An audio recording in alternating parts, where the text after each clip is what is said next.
15वां अध्याय देवयज्ञ और देश काल पात्र विवेचन।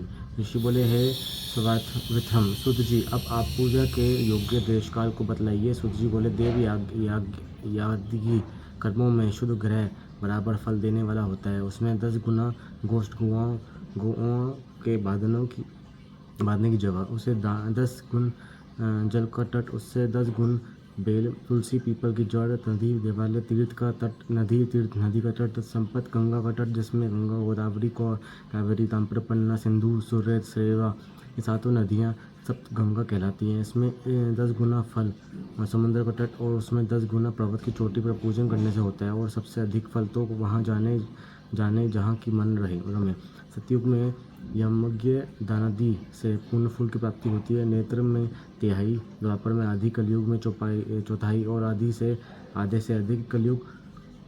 कलयुग बीतने पर इसमें भी कम फल प्राप्त होता है, परंतु शुद्ध हृदय से किया हुआ कर्म या भोजन बराबर फल देता है। इससे 10 गुना फल रवि संक्रांति के दिन, उससे 10 गुना तुला और मेष की संक्रांति में, तथा चंद्र ग्रहण में उससे भी 10 गुना फल की प्राप्ति होती है, तथा सूर्य ग्रहण में तो उसमें भी 10 गुना फल प्राप्त होता है, क्योंकि ये उत्तम और फल पर्व काल है।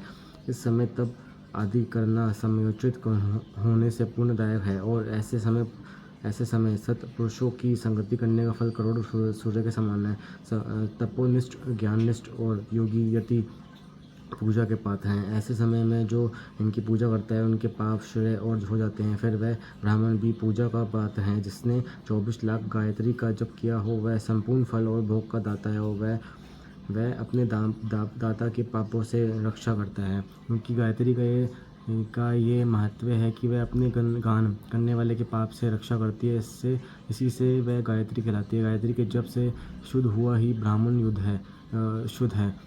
वही सब प्रकार से योग्य पात्र है। नर नारी आदि जीव कोई भी हो, जो भूखा हो, वही अन्नदान का पात्र है।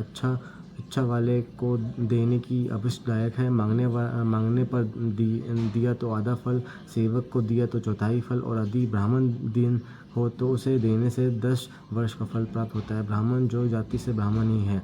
यदि ब्राह्मण वेदपादी है, गायत्री के जाप से युक्त है, तो उसे दान देने से वैकुंठ की प्राप्ति होती है। शिव भक्त को दान देने से कैलाश की ओर और सभी प्रकार के दान जिस उद्देश्य से दिए जाते हैं, उससे ही प्रकार के फल प्राप्त होते हैं। जैसे भी हो, थोड़ा या बहुत, देवपान बुद्धि से किया हुआ दान अनंत भोग देता है। मनुष्य को तप और दान से दोनों की श्रद्धा करनी चाहिए। देवताओं की तृप्ति के लिए सभी भोग देना चाहिए। इससे करने से उत्तम जन्म मिलता है, सभी भोग मिलते हैं।